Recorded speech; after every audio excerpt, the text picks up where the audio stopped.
Eh bien, chers amis créolophones et francophones à travers le monde, bienvenue à Radio Contact sur le net.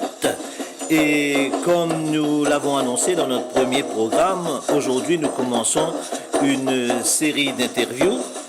Et comme nous sommes à Melbourne, nous allons vous présenter Melbourne, bien sûr, mais nous allons parler aussi de la communauté mauricienne, rodriguaise et chéchelloise de Melbourne. Alors, qui est mieux placé pour nous parler de cette ville, de cette communauté, de cette diaspora mauricienne ou créole ici en Australie? Nous avons choisi Kansi Philippe. Au début, on a habité Mildura, on a habité Gippsland à Rosedale. Alors, à la campagne, c'est la véritable Australie, dans le sens que à la campagne, personne ne connaissait l'Australie, personne ne connaissait l'île Maurice. Alors, on avait des amis qui venaient chez nous autres, on leur offrait des plats mauriciens, ils étaient émerveillés, beaucoup ont même copié ces plats mauriciens. Je connais plusieurs familles maintenant qui te préparent une rougaille de saucisse comme un de leurs plats préférés. Alors, on a commencé par introduire Maurice à ces gens-là. Et en 1994, c'est alors que nous sommes retournés à Melbourne. Et à partir de ce moment-là, on n'avait plus de contact avec la communauté mauricienne. Et on a commencé, Maddy et moi, à aller dans les clubs, dans les danses, et on a commencé par prendre véritablement contact avec les Mauriciens. Alors là, justement, tu parles de cette communauté mauricienne ici qui vivent à Melbourne, dans cette grande ville métropolitaine. D'après toi, combien de Mauriciens, on compte peut-être 4 générations de Mauriciens vivant à Melbourne. D'après toi, approximativement combien de créoles, de Mauriciens qui vivent à Melbourne? C'est difficile à démontrer. Quand on fait, par exemple, le gouvernement australien, ils font le census, je crois tous les 6 ans, on a fait comme ça. Alors, tu as beaucoup de Mauriciens qui ne signent pas comme Mauriciens. Ils signent comme Français, Indiens, Chinois. Il y en a qui te parlent, qui disent qu'ils sont Mauriciens. De la façon que le census prend place, c'est que c'est bien difficile de savoir. Certaines personnes te disent qu'il y a 30 000, 40 000. Mais ils oublient plusieurs générations de Mauriciens qui sont nés ici. Ces Mauriciens nés ici, ils se sont déclarés, se font enregistrer comme Australiens. Ils ne sont pas Mauriciens, ils sont nés en Australie, donc ils sont Australiens. Alors, d'après moi, c'est difficile à savoir parce que c'est presque impossible d'estimer parce que tu as beaucoup de Mauriciens qui ont épousé d'autres nationalités. Eux aussi, ils ont eu des enfants. Ces enfants sont des Australiens. Alors, quand on parle de 30 000 à 40 000 personnes, ce sont les Mauriciens qui sont nés en Maurice, qui sont venus ici et qui se déclarent comme Mauriciens. Alors, c'est bien difficile à pouvoir...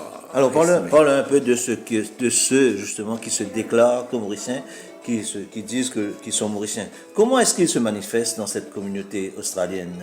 Comment ils s'organisent? Comment on les voit? Comment on peut voir un Mauricien? Comment ils se distinguent? Les Mauriciens sont très bien vus à Melbourne et en Australie par ailleurs.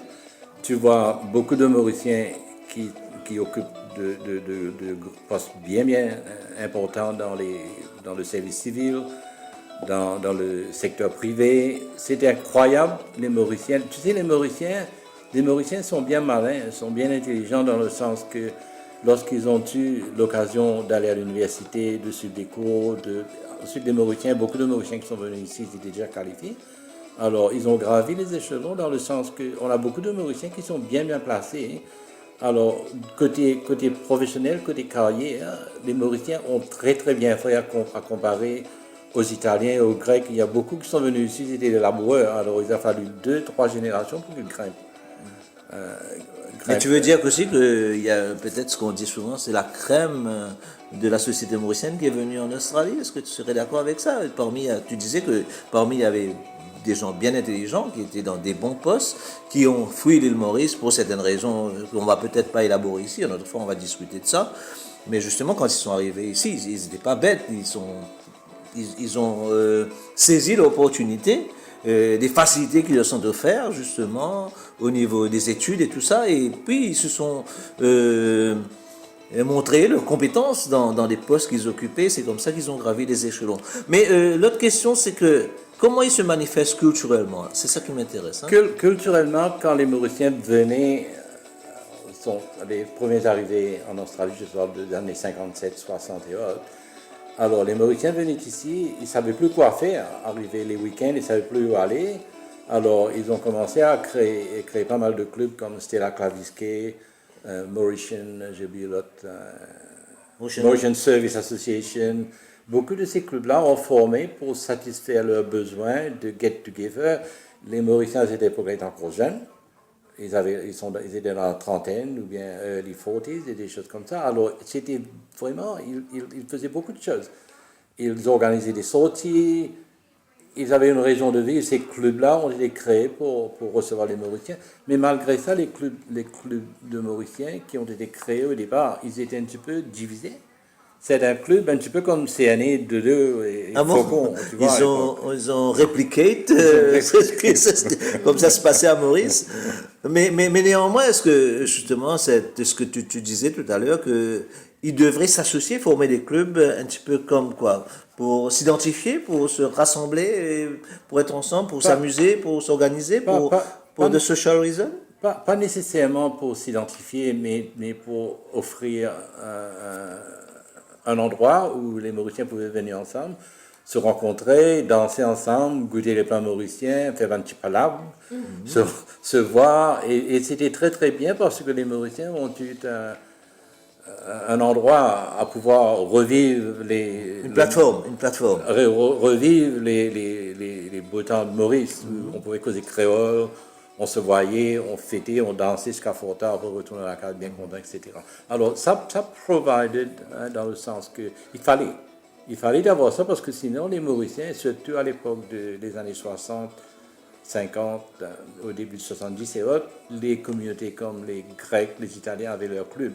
Mais les Mauriciens ne pouvaient pas aller dans ces clubs-là. Parce que, on serait comme des idiots dedans, puis qu'aux Italiens, puis qu'aux Grecs, on ne connaît absolument rien. Alors, c'est de la musique. Alors, les Mauriciens ont créé ces clubs-là. Ces clubs-là ont bien fait, dans le sens qu'ensuite, à travers le temps, ils ont commencé à créer des clubs à des buts un petit peu différents, comme par exemple le François Babbé Foundation pour lutter contre la leucémie. Par contre, et Madame Coulard qui a fait pour les vieux, Sakim pour les Inoperable in Mauritius.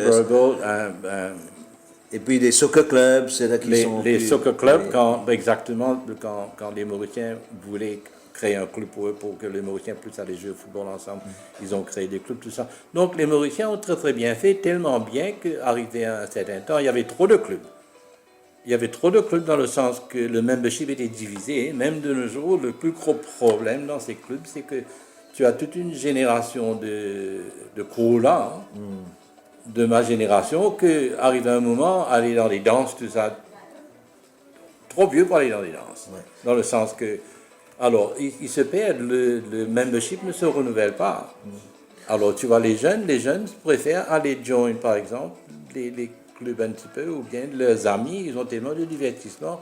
Les clubs... Est-ce que alors tu veux dire qu'aujourd'hui, s'il y a un bal mauricien, par exemple, on verra que les vieux, on verra pas tellement de jeunes, et aussi c'est que les vieux, ils sont tellement vieux maintenant qu'ils n'y vont pas, comment cette communauté continue à être animée, donc Le mix, c'est que, par exemple, si on fait des danses, par exemple, ou bien des performances des personnes venues de Maurice, comme artistes qui viennent venir, Simiotti et autres, tout ça. Il y a toute une génération, un groupe de personnes qui sont intéressées à ça. Ils sont émotionnellement liés à ça. Alors, ils vont venir. Mais à part ça, si tu n'as pas une raison pour que ces gens-là puissent aller dans ces fêtes-là, on avait Cassia pendant un temps. Ouais. C'était rempli. Oh, tu veux dire que il y a simplement des fois quand il y a un artiste de l'île Maurice qui vient, que tu vois peut-être une majorité de Mauriciens de toutes parts qui viennent se rencontrer, mais autrement quand c'est différent, ils sont divisés. Exactement, pour revivre les bons moments d'autrefois, les souvenirs, tout ça. Maintenant, pas seulement ça, maintenant tu as un petit peu la musique moderne. La musique moderne comme soul music, pop, ça va rester dedans, c'est pas qu'on est la musique noire, le raga, le reggae, alors tu vois beaucoup de personnes quand ils viennent ici. Et il y a toute une nouvelle génération de Mauriciens qui sont ici. qui est bien différent de cette première génération qui sont venues en Australie. Ils sont bien différents. Eux aussi, ils ont leur... Alors, laisse-moi préciser là. Tu veux dire que les jeunes Mauriciens qui sont nés en Australie, eux, ils ne s'intègrent pas trop à la communauté, mais quand même on les voit quand il y a ces artistes qui viennent de l'île Maurice ou qu'il y a une manifestation de musique noire ou de musique pop, des concerts, on les voit là, ils se rencontrent. Il y a tout un groupe, c'est un mélange des deux. Tu peux voir le blending des deux, mais il faut leur donner une raison à venir dans ces fêtes-là. Non, la question qui m'intéresse principalement, est-ce que les jeunes Mauriciens qui sont nés ici, est-ce qu'ils ont quand même encore un petit peu d'attache à leur culture ou pas? Ou bien c'est parti, et on ne compte plus sur eux pour faire revivre la culture mauricienne? Ça varie. Les nouveaux venus, ceux qui viennent d'arriver en Australie, les jeunes qui sont arrivés peut-être en Australie il y a 5 ans, ou puis allez 10 ans, qui sont nés à Maurice, qui sont venus ici, tu vas les voir. Mais les Mauriciens qui sont nés en Australie, ils se sont dilués dans le sens qu'ils s'intéressent à beaucoup de choses qui sont plus australiennes que mauriciennes. Alors on disait justement, je discutais avec Marilou d'hier, il me disait que ces jeunes-là, eux c'est pas tellement le fait d'être mauricien, mais pour eux ce qui s'intéresse, ils s'intéressent au sport, par exemple avec leurs amis, que ce soit mauriciens ou pas. Alors là ils forment leur groupe, un groupe de sport, ou bien ils vont dans des concerts rock, etc., ce que tu veux dire. Et aussi, donc c'est pas nécessairement, même s'ils se rencontrent dans le mauricien aussi, des fois, les amants mauriciens, ils vont ensemble au footy, par exemple, ils vont aller au footy, mais en même temps, ils se joignent à des clubs de Saint-Kilda, je sais pas, de Hawthorne, etc. Mais là, ce que justement Marilou disait, c'est que ces jeunes-là, ouais, mais, se sentir mauricien, c'est pas tellement important, parce qu'ils sont déjà mauriciens, de parents mauriciens, mais en même temps, mais on est en Australie, on fonctionne comme des Australiens. Ils sont plus australiens que mauriciens, par exemple, mais ce qui est intéressant dedans, c'est que, par exemple, dans le club Melbourne Victory, Oui. il y a un ou deux Mauriciens qui jouent dedans. Oui. Alors tu vas les voir. Alors là, ils sont supportés, la majorité oui, de Mauriciens. Ils supportent Melbourne Victory. Parce qu'il y a un Mauricien dedans. Parce qu'il y a un Mauricien dedans. Oui. Alors tu vas les voir. Ils vont se grouper, ils vont aller voir Support Mauritian Victory parce que Bru est en train de jouer dans alors, à Sydney, c'est pareil, parce que le fils de. Il y a un Mauricien qui joue dans le. Non, il s'appelle Stanley. Stanley, oui. Le fils de Percy Stanley qui joue là. Alors, tous les Mauriciens de Sydney supportent le West. Alors tu vois le Ligue mauricien, alors ils vont. Ah, mais surtout les jeunes, ce qui est intéressant, c'est les jeunes. Non, mais les vieux aussi. Ah bon? Je vois les vieux qui vont voir Support Melbourne Victory, un petit peu comme l'époque longtemps, là. On dirait à Maurice longtemps, aller supporter leur club. Maintenant, quand ils vont là-bas, ils se mettent à côté, tu sais, à côté de leur groupe, de leur groupe d'amis. Ils sont en groupe. Maintenant, Bru, lui.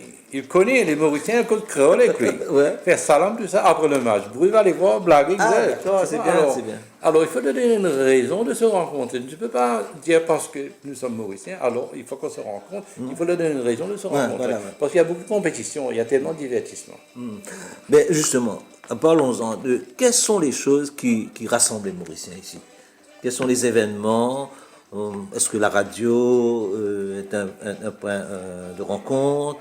Tu dis de temps en temps les artistes viennent, mais ils sont dispersés bien sûr, c'est les jeunes surtout, mais qu'est-ce qui les rencontre? Est-ce que il y a encore cette culture, ils sont attachés à leur culture, leur pays, ou bien qu'est-ce qui fait que les Mauriciens de Melbourne se rencontrent de temps en temps quand même, ils se rencontrent, hein? Ouais. Les Mauriciens se rencontrent, allons retourner un petit peu en arrière, allons voir par exemple les Rodriguez. Les Rodriguez, à l'époque, comme on parlait avant l'interview, on disait que les Rodriguez, à Rodrigue, n'avaient pas tellement de divertissement. Alors, ils créaient leur propre divertissement ensemble. Ils se rencontraient tous les week-ends. Rodriguez organisait le culotte, Tibal, etc. Ils ont continué ça en Australie. Ils continuaient à faire ces célébrations, get-together, ce genre d'histoire-là. Tandis que les Mauriciens, eux, ils sont un petit peu plus demanding. Il faut que d'autres personnes organisent des fêtes pour qu'ils viennent. Alors, par exemple, tu as des clubs qui se rencontrent. Il faut avoir une raison. Tu as Golden Age. Golden Age a été créé parce que les vieux n'avaient plus de place pour pouvoir se rencontrer. Alors, Alors, ils ont créé Golden Age pour que les vieux puissent venir, c'est pas 2 fois par semaine. Alors, c'était un moyen de les voir, de se rencontrer, de faire du jeu de domino, on se rencontre, ils font le line dancing, ce genre d'histoire-là. Alors, il faut leur donner une raison de faire ça. Tu as, par exemple, Golden Age, il y avait un breakaway group qui s'appelle Silver Age. Ah bon? Silver Age, Golden Age à Silver Age. un peu Silver Age, un peu moins vieux. Alors, un petit peu plus actif. Alors, je te fais une balle, danser, chante l'opérette, chante des affaires, chanter longtemps, etc. Ça aussi, c'est un bon groupe qui se forme. Et donc, on est en pétanque. Alors, il faut avoir une raison pour aller dans ces clubs-là. Par exemple, il y a d'autres, par exemple, à vocation un petit peu différente. Ils ont leurs propres supporters. Par exemple, le bal de la radio, Free Triple Z. Ils ont leurs supporters qui datent depuis longtemps. Traditionnellement, ils vont dans les danses de Free Triple Z. Tu as, par exemple, VMPC, ils ont leur propre groupe. Ça, c'est la religion, parce qu'ils ont... Pas tellement la religion, mais VMPC. Chacun a un groupe différent, là. Tu iras dans ces une niche. danses, Chacun a une petite niche, quoi. Chacun a ce groupe. Mais c'est bien rare de voir cette mixture, l'intégration. Ils ne sont pas intégrés. Chacun est dans un groupe, chacun a sa vocation. Par exemple, François Babé Foundation, ils ont leur propre groupe. Autrefois, mais comment on allait dans tout ça, en fait, là. Justement, est-ce que, donc c'est ce que tu me dis là, il n'y a pas une fédération de ces clubs-là? Ils ne se rencontrent pas, il n'y a pas une interaction tellement entre les clubs mauriciens? Pas vraiment? Ou il y a une compétition peut-être? Je vais te raconter une histoire. Pendant un temps, on voulait créer une fédération de clubs mauriciens. Alors, ça a débuté à Melbourne. Il y avait les clubs ensemble, on avait créé une constitution, une nomme président, ça va une histoire là. Un jour, pour fête de l'indépendance, on disait on allait fêter la fête nationale de Maurice indépendance. Alors, on m'avait été invité à venir dans la réunion. Arrive dans la réunion, on commence à causer, etc. Quelqu'un qui propose, allons célébrer notre fête nationale, c'est pas qu'ils affaires. Qu'est-ce que je vais te dire? Belle la guerre. Belle la guerre. Discussion, Peter. Quelqu'un qui dit fête nationale, à cause de ça même qu'ils vont dans l'Australie aujourd'hui. Alors, il y a trop de competing. Pour commencer. Il y a Big Chips on Shoulders, tu as beaucoup de vieux qui sont venus ici. Tandis qu'à Maurice, les Mauriciens, toutes les différentes cultures ont intégré jusqu'à un certain point, bien intégré même. Mais il y a beaucoup de Mauriciens aussi qui carry le Big Chips on their shoulders, ils n'ont pas quitté ça. Comme s'ils vivent encore dans le passé. Ils vivent encore dans le passé, tu vois. Les jeunes, par exemple, les jeunes Mauriciens qui sont ici, qui sont nés ici, ils n'ont pas de chips on their shoulders du tout, qui sont rouge, blanc, jaune, vert, ils s'en fichent pire du monde. Alors là, Clancy, on va prendre une petite pause. Nous pourrons aborder peut-être la deuxième partie de notre émission tout à l'heure sur un autre sujet. Là, si nous écoutons un petit peu de la musique, là. On prend une petite pause.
Comme il est la cour, est un grand foyer du bois flambé.